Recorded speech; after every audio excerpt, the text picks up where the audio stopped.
Nakarating din kami ng ligtas sa islang to. Malayo, malayo. Oo, yung biyahe, mapagod. Pero pag nakita mo na kung yung nag-aantay sa'yo, mapapawi lahat ng pagod na yun. Kasi yung literal na pagod, isang tulog lang yan eh. Kinabukasan, full charge ka na ulit eh, di ba? Pero yung pagkakataon na makakita o magkaroon ka ng bagong oportunidad para pasahin yung sarili mo, yung pamilya mo, hindi mo na mababalik yun pag pinalampas mo. Kasi di ba, walang may alam kung bukas nandito pa ba tayo. Kaya hanggat gumigising ka pa, sulitin mo lahat ng gising na yun. Dahil darating ang araw na hindi mo na magagawa yun. Nasa sayo eh, kung ano pipiliin mo, uubusin mo yung lakas mo sa kakatunganga sa bahay o uubusin mo yung lakas mo sa mga makabuluhang bagay. Huwag ka mag-alala kasi kahit saan dyan, may mararating ka.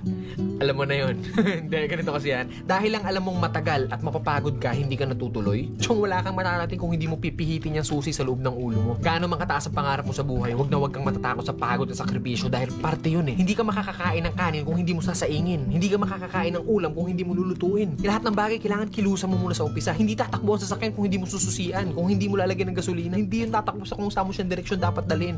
Kailangan kumilos ka. Kailangan ng lakas mo para marating mo kung ano yung gusto mong marating sa buhay. Kasi kung hihiga ka lang dyan, walang mangyayari talaga sa'yo. Hindi po pwede na inaasal natin lahat sa Diyos na parang nasa Diyos, Diyos. Lagi kong idadasal sa Diyos. Hindi po pwede yun. Sabi nga nila, di ba, nasa Diyos ang awa, nasa tao ang gawa. So depende yan sa'yo kung ano yung gusto mong kilos. Sabi nga, work smart, not hard. Hard work nga yung ginagawa mo, pero sablay naman yung mga diskarte mo. Wala rin mangyayari, di ba? Smart move yung ginagawa mo, pero swabe lahat. Kailangan mo lang talaga gamitan ng tamang isip at tamang puso sa lahat ng bagay. Ang pangarap, para kang nagtatanim ng puno. Kung malaki pangarap mo, malaking puno yung kailangan mong itanim. Hindi naman pwede maghukay ka ng mababaw lang. Hindi naman pwedeng konting tubig lang yung ididalig mo dyan. Kung gusto mo ng malaking puno, malaking trabaho ang kapalit nun. At nasa sayo yun. Then pag nagbunga na yun, hindi po pwede na hayaan mo na lang bumunga yan dyan. Hindi. Kailangan pa rin ng maintenance. Ganun din sa atin. Kung ano yung marating natin, nandoon na tayo sa taas, hindi po pwede na lantutay ka na lang doon sa taas. Pag hindi mo diniligan yung puno, magbunga man siya isang beses lang and then sa susunod hindi na ulit. Ganun yung pwedeng mangyari pag pinabayaan natin kung ano man yung narating natin sa buhay. Mawawala lahat sa'yo. Sayang yung oras. Oras kasi ilang oras lang ang binigay sa atin dito sa mundo. Depende sa atin kung saan natin yun nilalaan. Huwag ka matakot sa pagod kasi yung pagod isang tulog lang yan. Bukas malakas ka na ulit. Matakot ka sa oras na sinayang mo kasi pag lumipas yan,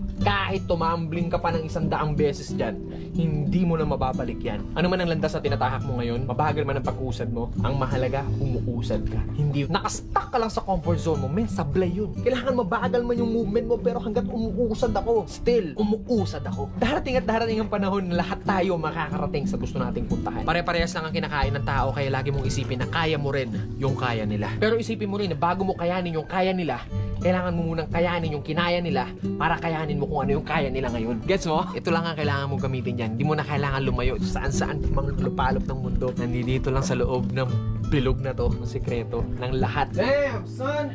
Damn, son! Para sa akin, ito na yung pangarap ko eh.